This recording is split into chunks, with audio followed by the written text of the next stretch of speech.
enough for a camera. Yeah. No, you're good. You did good, just bud. Oh, Just kidding. It's your father's fault. No, you gotta go. I do have to go. You're very delayed. I would say it's been at least a year. It hasn't been a year, but I definitely gotta get out. I'm gonna call and find out. Yeah. This is the most exciting show ever. Hello. Listen, what's up? What's up? What's going on? Joseph. Robert, how we doing, buddy? Robert, should I tell me, share? brother? Yeah, you probably should. Mark, what's up? What's up, brother? Good to see you, buddy. Good to see you guys. Say hi. Can you hear us okay? Give us a like, a comment. Joseph, thank you, buddy. Miss you too, brother. Yes, it's good to be back. I know. Lots of craziness going on. Season's back on. Time to have some fun. Get after it. In our new location, what do you guys think of the new it's our new background? This is actually your office. I know. I love it. What are you going to do when the more books keep coming? We're going to go like the Stanley Cup, a new level. We're just going to keep raising up the levels, How many of you out there love to read? Come on. I know there's plenty of people that listen to us that actually read and use their brains. I like Coach to read, Tim. But I like the library, and I like to read a book. Like I just finished a book. I'm giving it to somebody. Well, I'm a hoarder. And At least you're owning it now.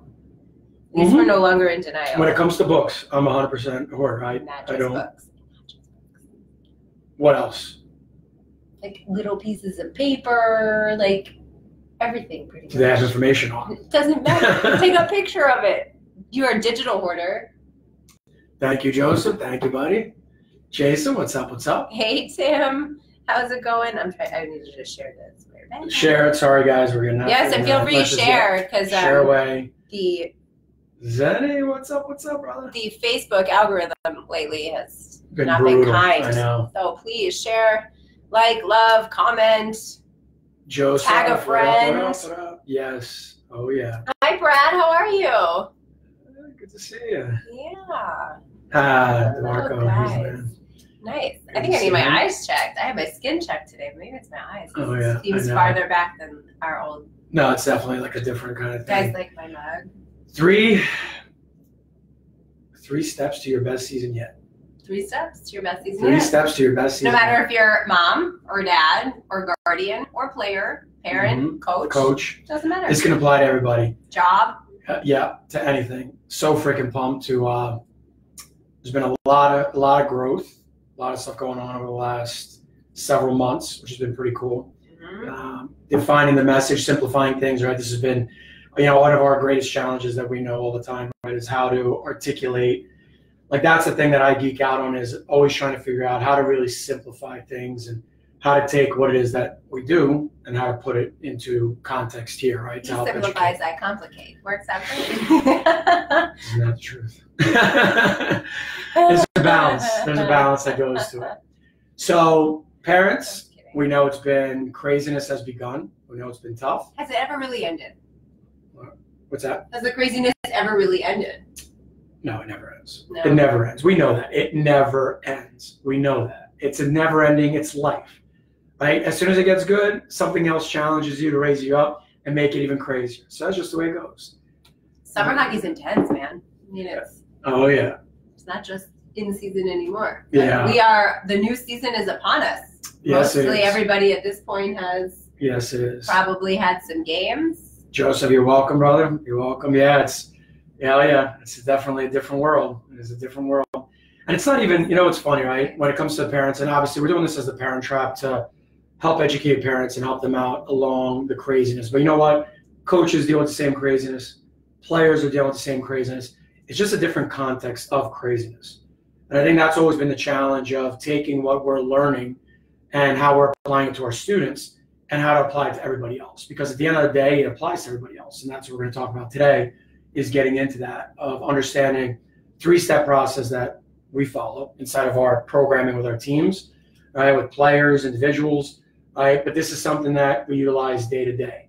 So it'd be fun today to share as a parent now and being able to share some things that we do with our little ones in our own lives and stuff like that. But more importantly, of how to actually utilize this stuff when it comes to your in-season, anything that you're doing with your experience. We know how intense it can be. We know how great it can be. We know how hard it can be. So the beauty of this show is to basically just help out and give that voice, to strengthen that voice of that reality is we're not all crazy, right? Some are definitely crazier than others. There's no doubt about that. But at the end of the day, what we're feeling is normal. You too, brother. And I think the dynamic of being a parent makes it unique. So when you're working on yourself, you're working on yourself. If you're a coach and you're working on a better environment for your players, it's still your team. Yeah. When you're a parent, you're kind of stuck in this weird space of yourself, but helping your kid, but you're not the one on the ice. Like, well, it's a totally different experience, right? Like if it's a sideline experience. Yeah, exactly, right? Because it's like you're still experiencing because of the emotional factor. Yeah, right? The emotional factor. There's nothing you can do about it. Like it's your kid. We all know what it's like when it's your kid. That emotional piece is something that's what Play for That Feeling is all about. That's what managing that feeling is all about, right? Because that feeling, Coach Carl, what's up, what's up? That feeling is what ultimately gets many of us in trouble, right? Is that whether it's we end up over aroused, right, or under aroused, right? There's aroused. Yeah, exactly. You like that? But it really is all about managing those arousal levels, if you will, because. I will. Yeah, exactly. There's kids watching. This is a parent trap. Yeah, but they might be in school. They should be in school. Get off your phone. No, there definitely is no kids. Facebook, you see, there's like no kids on Facebook. The millennial generation, it's like we're safe like here. Nobody. This is a safe, kid-free, safe space. Yeah, exactly. but the whole idea of what we want to talk about today is how can you take control, and this is a legitimate thing, right? Of like this isn't something of like we're just giving you theoretical ideas. We're giving you actual examples that we use, right? Especially that I use. Because when it comes to, you want to talk about emotion, passion, over the top, under, this person right here will tell you, she knows me better than anybody on the planet, took me years to develop that and understand how to control the rage. You shake the camera in this new studio when you do that. It's like Hulk-like. Yeah. Getting so strong. But that's the part today that we want to talk about and get into is that what can you do? What can you do that you could take the steps starting today, right, and basically literally shift whatever mental perspective that you're on? Because at the end of the day, everything comes back to the mental piece, right? We know there's things we can do. We'll touch on it as we move along, but it's all about what you believe. At the end of the day, it's all about the perspective and the belief that you carry, right, about the coach, about your child, about how good they need to be or where they need to be and who they need to be with, right, that you're not doing enough, that you're not good enough, that you're not, it's all these things it's a belief system that we all carry that leads to many of these issues that we have. That's the bottom line. That's in its simplest version, right? It's easy to say that that's what it is, but in the context that it really is, like you believe something and boom, you react to it. You emotionally feel towards it, and it's just the way we are. So if we can get to the core of what we believe or understanding, hey, I do believe this and I accept those beliefs, well, guess what? You can change it. And that's the beauty of it. You can actually work on it and change it, build it like a muscle. It's amazing what you can do. No matter your situation. No matter some situations, some years are going to be better than others. Oh, yeah. What's great about these three things is that it doesn't matter. Yeah. Whether you're having the best season ever, you got awesome parents, great coach, Exactly. Good kids, or you find yourself in a situation that we don't really want to be in, but it's bound to happen at some point. Yeah, exactly. So let's get into what are the 3 steps, right? Step number 1. I feel like we need sound effects. I know. Mike, what's up, buddy? How you doing? What up? What's up? Step number 1, identify, right? Identify my one thing. Identify my one thing, right? Love it. When Coach, I think it was Coach Pearl put out there, My One Thing. If you ever check out this book, phenomenal book, right? I've been practicing the one thing for many years with our players, of course. Right, but in this book, right, it explains a lot. It goes to a lot more detail. It talks about different science that's out there, so that, but it talks about the one thing, right, of how important it is to just, when it comes to business, when it comes to your life, when it comes to anything, of dialing it down to one thing. So I've been doing the one thing with players for years. So like as an example, the way I utilize the one thing with our players when it comes to performance is let's just focus on one thing to start with that you need to develop. So one thing defensively in your defensive game. What's the one thing, the most important thing when it comes to your D zone that you have to start doing?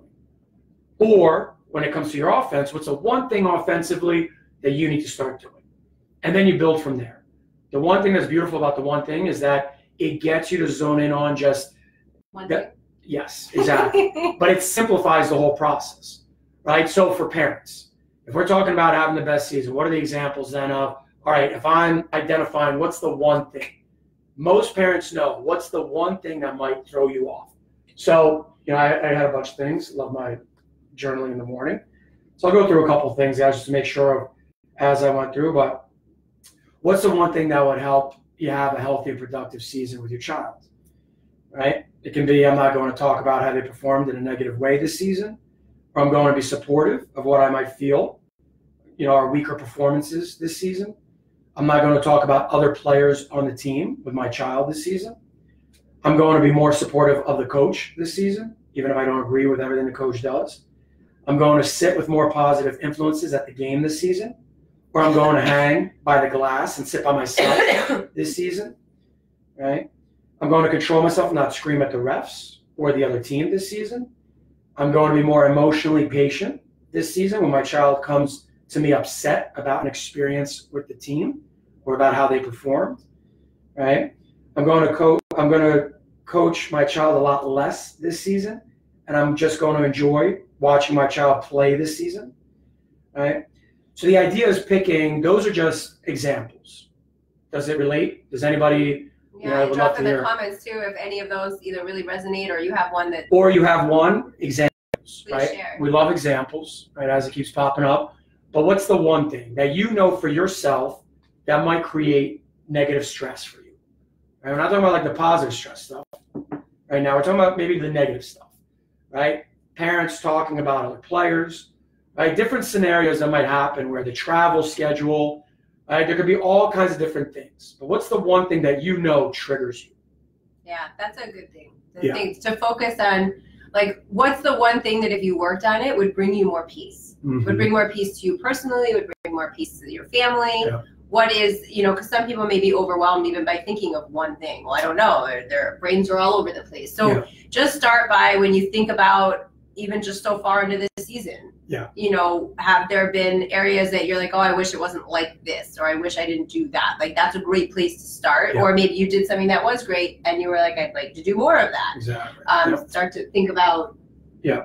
Sometimes when you put the pressure of one thing on, you just need a little. Don't worry if you don't have something right now. Also, like, that's fine. Exactly. Like, it doesn't need to be. No. We're not coming to your house to. No. If you don't have it, it's just you want to identify that. Yeah, exactly. Love that one from Joseph. Clicks, parents, and players. Yep. Right. Maybe that fires you up. You see the clicks on the side, and not a part of that click, and you get like, there they are talking to each other again. Right. All that stuff. But these are the examples that we're talking about. This is exactly what it is. And, like Marissa said, that's exactly it. Just, you don't have to pick it right now, but identify. What's that one thing that hey, you know what? Yeah, I definitely want to go to the games. This definitely stresses me out. Or I noticed, you know what?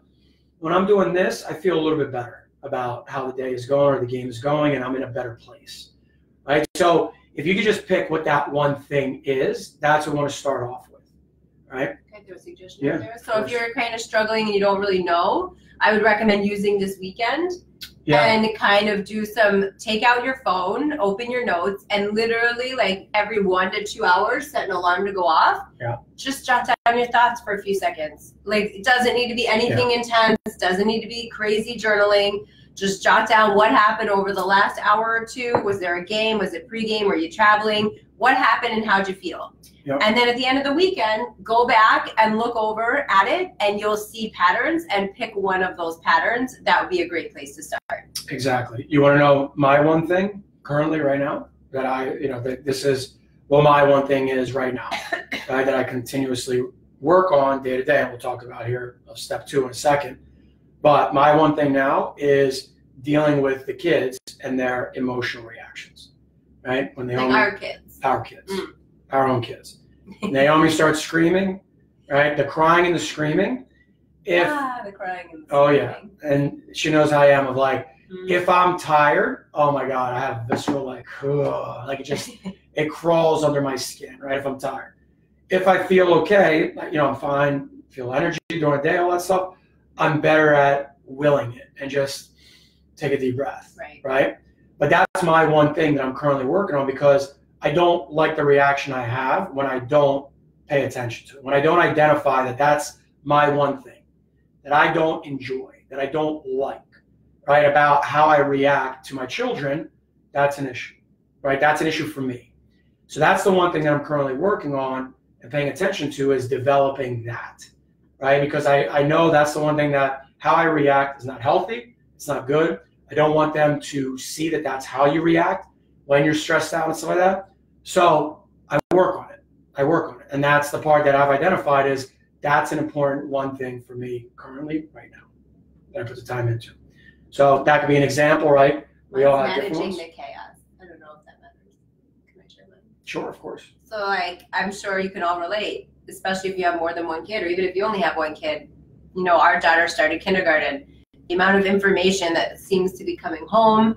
Nash started school this year. I found myself feeling really icky and just not okay with, it was a lack of control of what, I got my dates confused. And if you've known me for any period of time, you know that I'm not the person that gets dates confused, times confused. So I've been really focusing on just getting everything organized for the household. Focusing on what can we do to streamline. Like, you called me today, you needed a receipt. I knew where it was because I bought that stupid folder that magnetizes on the refrigerator. But that was a big win for me because I've really been focusing on trying to organize the chaos to some level in the household, because it's been kids, floods, you name it, we've had it here. And Jenzo, what's up? Hello, everybody. But no, that's a great one. And it might be practice. You might be stressed about dinners are irregular, feeding your family, or just running around from work to get your kid to practice. That might be where you want to focus, is finding calmness in all of that. And that may be an area. It doesn't necessarily, maybe games aren't your trigger. Maybe it's the craziness of the week when you're trying to getting ready before balance the schedules. Yeah, exactly. When your child doesn't have equipment ready to go, and here we go, it's chaos. And it could be anything, but the idea is that you want to identify what's that one thing that could trigger you ultimately, right? And again, I know we talk about the positive sense, that's the other side, is that if you do identify something that makes you feel good, yes, we want to go to that place and find out. But normally in the beginning, it's more about what's triggering the stress, maybe in the negative light first, right? And just, again, it's one of the things we use is high percentage play, right? What's the thing can you identify that one thing that just, every time this happens, man, it just sets me off. And again, could be those clicks. You come to the rink, right? You maybe, for our hockey people, you have a shitty rink that you go to, and it's every time I go in here, they don't have coffee, they don't have this. It could be bathrooms anything. Bathrooms are nasty. It could be anything. But the point is, identify the one thing that sends you to that place and build from there. Maybe it's if your kid doesn't get selected for special teams. Yeah, exactly. That might be a trigger. It could be, The line, why is my kid playing? Absolutely. So there's a lot of different ones. And again, if you have one that you want to, you're not sure, is this one? Send us a message, right? And we'll help you through it and all that stuff. Let us know. But identify the one thing first, right? Because then step 2 is direct. And this is the fun part, right? Direct my one thing, right? So the directing my one thing is a piece that, the one thing was interesting. I was talking to Coach Jen there last week. She had said she was doing this program where one of the professors in there, one of the teachers in there, brought up a really interesting point about kids today. And they said, you know what? In the last 5 years, they're kids today have completely lost the ability to use their imagination. They've completely lost it. It's sad, of course. But I'm going to argue that as adults, we've done the same thing. We've lost the skill of using our imagination to our advantage, 100%. And it's amazing the power that imagination has. So when we talk about direct my one thing, it means that literally we go to the gym, we work our muscles, right? We get stronger. The same thing with when I know what my one thing is, I go to my mind, I imagine how it feels, directing myself going through it, and boom, I start to have a different feel towards it. So, as an example, right, I'll utilize with Naomi or with Nash when they're going and they're having their freak out episodes. Sorry. Yeah, okay.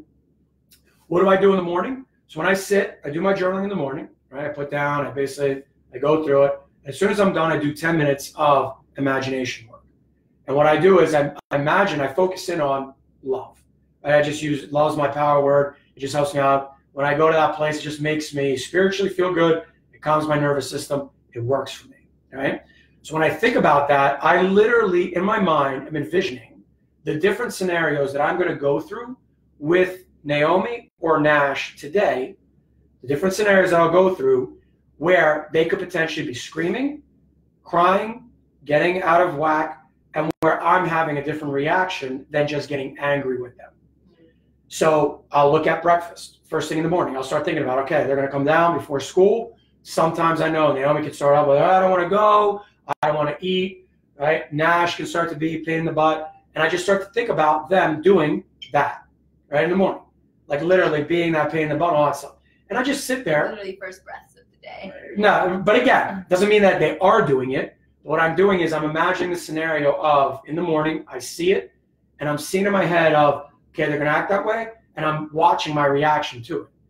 I'm feeling, I know that I can have, sometimes I have the other reaction, the negative one, but I'm like, no, I'm going to have right now, I see it. Hey, you guys okay? Hey, let's relax. Do I need to give a hug? Whatever it is. But I literally imagine myself doing the other side, and I just see myself intentionally doing it. I'm directing myself to that place, and I feel it. I feel the enjoyment of having that different reaction and not having my angry natural reaction that I might have sometimes, or just my pissed off, give up reaction, right? So I see myself having that. Then is it after school when they come back? Same thing. See them come back. They're overly excited and they're all over the place and they're going nuts and they're not listening to mom and all that stuff, right? So when I'm not listening to them, I see it, I handle it, I imagine it, and I react differently to it, right? Or at night. Then if they're not going to bed on time and they're being crazy and all that stuff. Pretty much any waking moment they're around. Exactly. So but the point is, I think of all these different scenarios that could potentially happen. And again, they don't happen every single day like that. These are just the trigger points of when I've seen the high percentage plays of when they happen. And I've built it up in my library, right, of understanding of, hey, when the trigger goes off, it's these scenarios that happen. So as these scenarios are happening, I'm imagining and feeling love towards the situation and seeing myself have the reaction that I want. Cool, calm, collected, loving, and just having a different one. And that directing, that's imagination that I'm using, right? It's not visualization. Yeah, I look at visualization as something that you already know that works, that you already know you do. So you utilize it and you stay in it, right? This is kind of like the argument of which one. Imagination to me is more of you're creating a vision, right? Visualization, I feel like sometimes it's, go ahead. No, I was going to say something about imagination and us grown folks, because I think we say we've lost it, but I think what we've lost is the positive aspect of it, because we're all very, very good at imagining worst case outcomes. Oh, yeah. We're all very good at seeing our kid maybe not get played as much and go instantly to crazy town of coach doesn't like my kid. He's never going to go here, do this, do that, do the other. We're very, very good at imagining as adults, but we're very good at imagining shit that we don't really want. Or shit that we don't even know. Like we're running away with our imagination, but not in a healthy, serving way. In a way that is really kind of damaging what the reality of the situation is. The funny thing about our brains is that if you practice imagining better outcomes for yourself, your brain doesn't know the difference. The true chemical makeup of your brain doesn't know the difference between when you're imagining and when it's reality. So the more you practice, and as parents, we have time. You're driving your kids to practice. You have to get them to games, a minimum of an hour before. You have time to work on this skill, and it is scientifically proven to be something that helps you change your internal story. 100%. Right before you go, you're about to leave for the rink. That can be a time. When you drop off your kid, you're in the car for a little bit. Spend 5 minutes, 10 minutes, and just literally imagine, hey, there's the cliquey parents. Hey, there's the coach, and I always get frustrated when I see a coach I can't stand. Right? Oh, there's that parent that always brags about their kid. Oh, there's this. The rank sucks. Lots of landmines. Again, right? Lots of those landmines that might trigger you and get you going. See yourself. Literally see yourself. That's the biggest part, is you want to see it and feel it, right? You want to see, right, that image in your mind. Use that imagination, and you'll get better with time. In the beginning, like when some people say it's difficult, right? One of the things that you can use, take your camera. If it's difficult, take your camera, take a picture. Take a picture of this, of where you are, snap a picture, and literally when you're visualizing, just look at the picture. And it gives you that visual feel of, all right, this is what I'm thinking about. It's an easy way to start of a starting point. Take some video if you want. Whatever it is that you can do, there's lots of ways to create a visual feel to start practicing off of first. But just like going to the gym, in the beginning, I might only be able to lift 5 pounds. And that's it. And it's difficult for me. But as I keep lifting, eventually I'm lifting 40 pounds, 50 pounds. Imagination, skill works the same way. If I keep using my imagination, in the beginning, I might only be able to lift in my mind and imagine just, it's like a zap, right? I'm only able to see a zap of it. Okay. But if you keep doing it, as time goes on, you're going to start to see a more vivid, clear picture, and you're going to start lifting 40, 50, 100 pounds. It's going to get really vivid. We have a lot of, between myself, I'll feel in my dreams now. I've got players that the same thing, the ones, especially our older players. Younger players, it's taken longer, right, to develop the skill, just like everything else. You can't go lift 500 pounds right away. But our older players literally will talk about scenarios where they're using their imagination and they're literally dreaming about it. They're literally seeing it. They're like, I can see it playing out like a movie before games. I become so good at it. They can literally see the images going. So this isn't, again, this isn't some kind of just theoretical thing. But if you work it, the more you work direct my one thing. The more I work on that process, the greater and greater it works for you. All right? So whatever that one thing is, again, from a health standpoint, what's that one thing? You identify it, and then you direct it, and you literally imagine before practices, right? Yeah, sorry about that. Right? I do it before practices. I do it before games, right? I do it just in general. If I know my one thing, I can use it any which way. And so it's a powerful thing to use, but you got to develop it. You can't do it, oh, I'm just going to imagine before I go to the game once and think that's it. Going to the gym once isn't going to build you up. But I always like to give like little tips, right? Yeah. So if you can think, once you have your one thing, where are those little, even if it's 2 minutes, 5 minutes in your day that you would have, set an alarm on your phone. Yeah. Set an alarm on your phone, and it lets you write on it what that's for. You know, direct one thing, or imagination, whatever that word is for you, and have it go off, and have it go off every single day at those times. Because don't wait for yourself to remember to do it. Schedule that into your day. Make it a part of something that you want to accomplish. Don't just hope that you remember. Yeah. Actually be active about it. Schedule it in your phone. The reminder will go off, and then this way you won't have to remember, oh, I didn't do it today because I didn't remember. Don't wait to remember. Your brain doesn't, there's enough going on in this world. Set a reminder on your phone, and eventually you won't have to, but use in the beginning, we all need it. Yep, exactly. And then the final piece, right? So once I identify what it is, what's the one thing, and I start to direct it, right? And this is a daily process, right? You just know every day, like this is something that work on literally every single day, right? So it's every single day, you're thinking about this, doing it, or a minimum of 5 days a week if you really want to feel the benefits of it, right? So the last part, identify, direct, own it. Own it. Own it. Went to a game, went to a practice, okay? How did I do today? Easiest way to own it, and this is a fun thing that you can do with your child, keep a scoreboard. Keep a scoreboard. How did I do today versus how did you do today? So if you're a kid, you can utilize the one thing the same exact way, right? With your child, we talked about, right? If you have an athlete, one thing offensive, one thing defensive, put it to work, boom, go to work, right? And so we can literally work on it together where, all right, here's my one thing that I focused in on today. Okay, did I score today or not? How did I do? Right? How did I do? And you can put a point system to it. If your child focused on their one thing, awesome. They get 10 points. You focused on your one thing today, you did a good job with it, awesome. You get 10 points. And you just mark it on a scorecard, and you play the game. It's a great way to end up keeping it top of mind and owning it.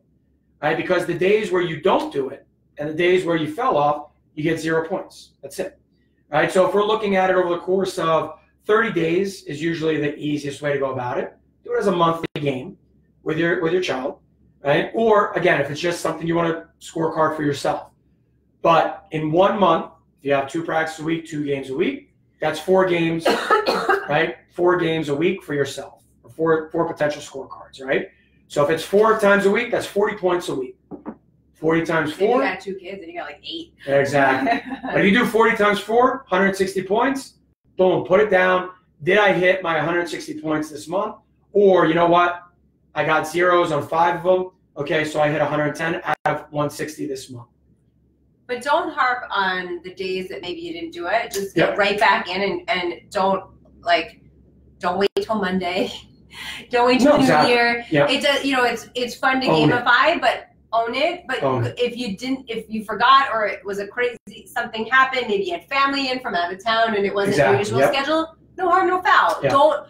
This is not something to feel bad about. We got enough as parents in our life to feel bad about. This is just, it's keeping this scorecard is a tool to help you stay accountable to yourself. Having you and your kid maybe do it as a contest is an accountability tool. That's what it is. It's nothing to beat yourself up over. It's just owning it is a practice, to help you get what it is that you're trying to do. Exactly.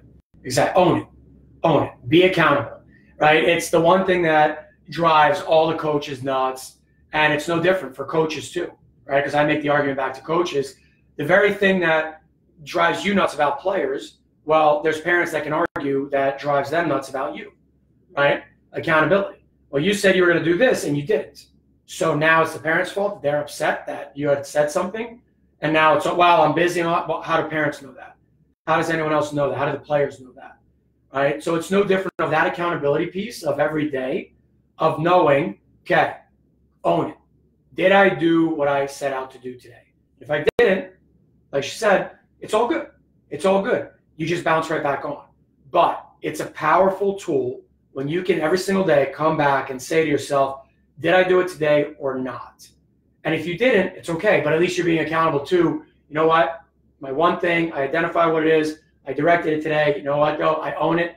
I didn't have a good day with it. But it's a great way to even just incorporate the whole family. Everyone, whether they're, everyone could have the one thing, and you could have a big family scorecard, and maybe you work collectively to earn something as a family at the end of the month. Like, it doesn't have to be, you could work in as a team, right? Exactly. Like maybe you've had a couple off days, but maybe your partner, blew it out of the park and really carried the family. You know what I mean? Like it could be, it's supposed to be fun. It's not supposed to be something that's like something else on your to-do list. It's supposed to be fun. And these are just suggestions on how to hold yourself and your family accountable through the process of actually making change. You see a lot of stuff online in bookstores and everything on why to have change.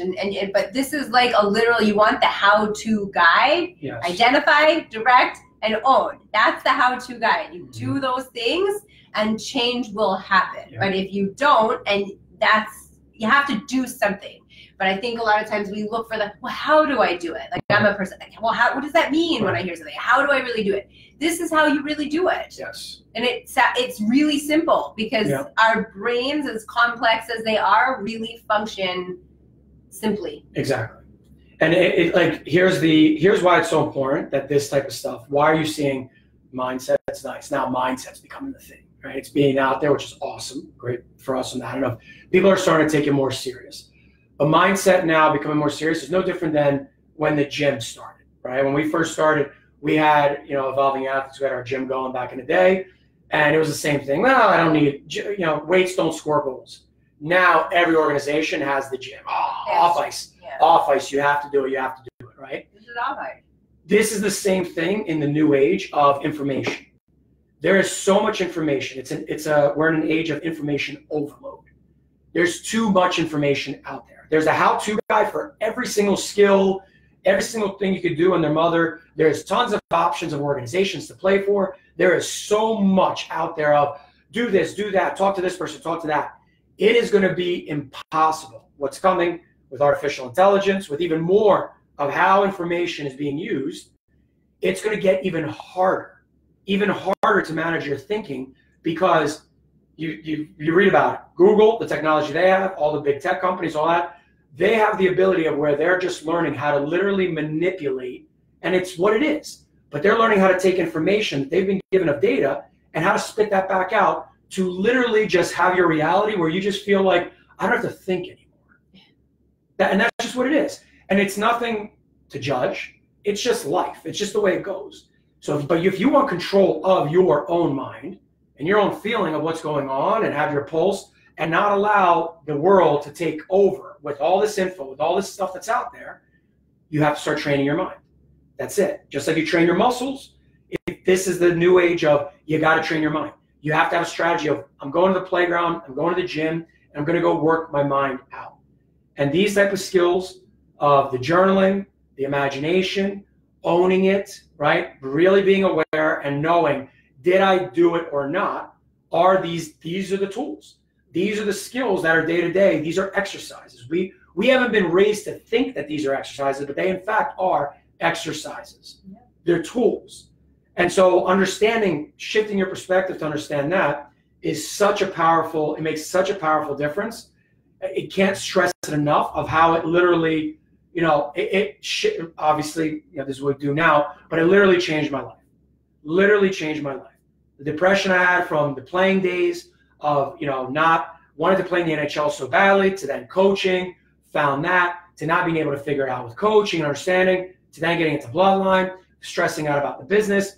All of these things, literally, it's because of what I do every single day and what we do every single day with the journaling, the imagination, and constantly keeping in check of where are we going? What's that target? Where are we going? And continuing to just make sure that our mind doesn't go to a million different places. But this is, regardless of hockey or not, this is what high performers are doing. Yeah. This is what high performers in life are doing to get ahead, to be successful. So maybe hockey is not a trigger point for you. Maybe you just, hockey is good, but do you have a boss that maybe it's hard to work for? Does your kid maybe have a teacher at school in one of their subjects that's a little bit more difficult than others? Like, you can literally apply this, to anything. How you handle your staff if you own a business, or how you handle your customers. Like, there might be certain customers that have a trigger for you. Like, you talk life skills. Yeah. This is the life skill to have. Yep. This is it. That's my spiel. No, it's perfect. And, the way obviously we simplify everything, right? For those of you that have followed for a while, that we're all about the simplicity. So I identify, direct, own. Hashtag, right? I do. I am what I do. I am what I do. And we talked about this before, but hopefully today you got more clarity on, again, and a nice refresher reminder of why it's so important to identify what's the one thing that might be getting at you. Are you directing it and imagining every single day, or at least 5 days a week, the scenarios that you need to work through with it? For a different outcome. For a different outcome. Don't imagine the same outcome. No. That you're reacting differently. Yeah, absolutely. That you're reacting differently to it. That you're going through it. You're taking your mind through, that space, and then owning it. Did I do it today or not? Did I work on it or not? Because I guarantee you, if you put in the time, and after, you will start seeing results in as little as a couple of weeks. You'll start to see, it'll be like, oh my God, I did something different this time. Oh, wow. I was aware of it that time. You might even see it within a couple of days. You might just be aware and go, I got it. Right? It might hit. We don't know timing-wise of when it'll hit. But by drawing that awareness day to day, 5 days a week at least, you will start to pick up and notice, oh, wow, wait, I caught that. I caught myself. And the moment you catch yourself, that's the moment where now resistance begins. Because now you became aware of, oh, there it is. Oh, wow, I changed how I usually react. And that's the beauty of it. That's the best part about it, is when you have that moment, right away, it's like, oh my God, it's working. Right? There's a part of our brain called the reticular activating system, which makes it feel good about, I did it. I did it. Awesome. And so those are the parts of, but again, you have to work on it. You have to work on it. We can't day to day just sit there. And when we talk about why we call the show The Parent Trap, and what we're trying to do is that we see a lot of parents getting frustrated. We see a lot of players get frustrated. We see a lot of coaches get frustrated. But you do nothing about that frustration. You don't go to work to change how you feel, how you see it, how you view, and you don't take the accountability that it's, you know what, it's my reaction, it's me. And that is a powerful thing. That's a powerful thing. And it's hard to do. We're not saying it's easy to do. It took me years. Now, 10 years in, doing an hour in the morning of journaling, half hour at night. But it took me years to build up to that. In the beginning, I wasn't doing that. I was maybe 10 minutes, then I wouldn't do any journaling for weeks. I was falling off the wagon, getting back on, back and forth. And I realized, no, it has to be. In the age of information, in the age of social media, in the age of it just flying at you from every angle all the time, you need something to get you directed. And that's why Identify, Direct, and Own is such a great step-by-step process. It works. That works. And again, like the boss said, it's a high-performance skill, right? If you just, hey, go about business as usual, stay upset, but we want it to click. Remember, when you're getting upset, when you're getting angry, you can change that feeling. You 100% have the power to change that. You really do. You really do. But do I want to change it? And even when you think, and it's okay if you think it's not you. Yep. It's okay if you 100%. Think it's the coach. It's okay if it's the organization. Because at the end of the day, for most of us, it may not be you, but you're still in this situation. You still have to ride it out for the season with this coach, with this organization, whatever that may be, whatever. Even if they're completely at fault, you can still find ways to identify, direct, and own your behavior and how you're going to approach it, because life is too short. And you could, like, it is October, and it doesn't matter when it is, but like, you're just going to throw a whole season away. Maybe you were sold a bill of goods and it's a bunch of bullshit. And I get that, and that happens. It happens more than it should, okay? But that doesn't mean you can't walk away at the end of the season with positive and good experiences. You don't have to write the whole thing off because it's not what you thought it was going to be. And these are the things, these are the practices that you can do as a parent. These are the things you can have your child do if they're upset. You can all work on this in your own way. Don't write off a year because if it's a bad organization. And I'm not saying that that's always what happens, that it's always a bad organization or a bad coach, and maybe it is you. At this point, it's too early to tell. Right.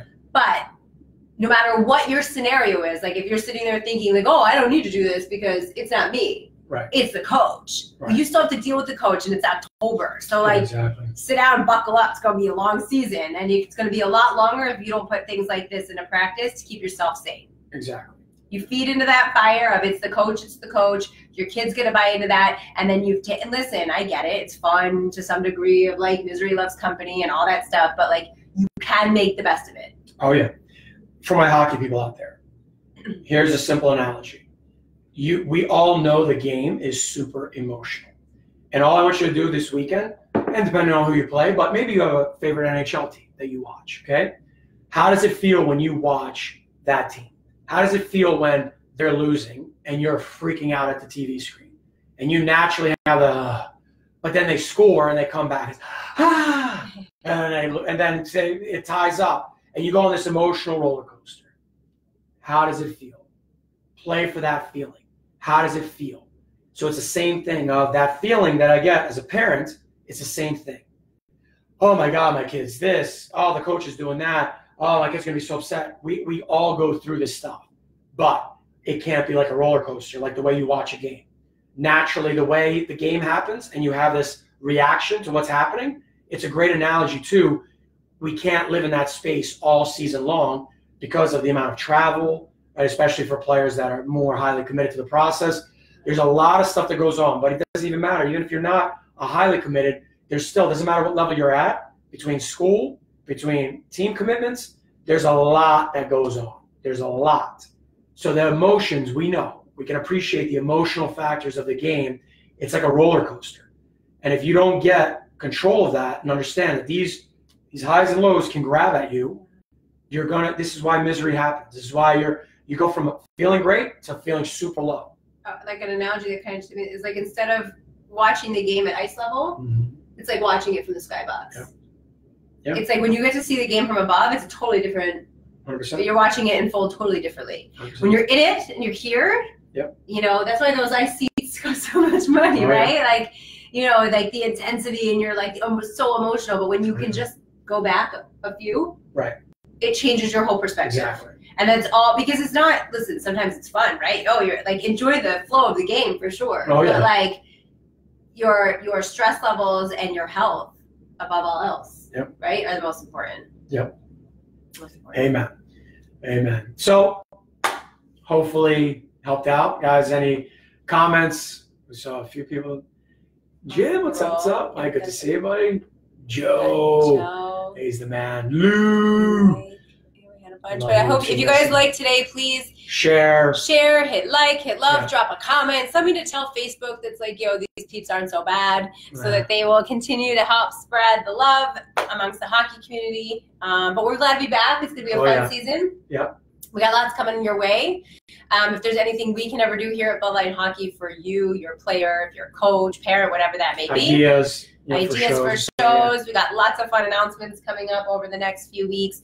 Our next coaching cert will be starting in November. So if you are a coach and are looking to kind of understand maybe how to help your players understand things like I do, identify, direct, and own, and how to incorporate these types of things into what they're doing to strengthen your overall team performance or yourself as a coach, you can either drop a comment below, shoot us a message, but our next cert will be starting in November. Dun, dun, dun. So, yes, but you guys have an awesome one, and we will see you next Thursday. Awesome. All right. Thanks for listening, guys. Bye. See ya.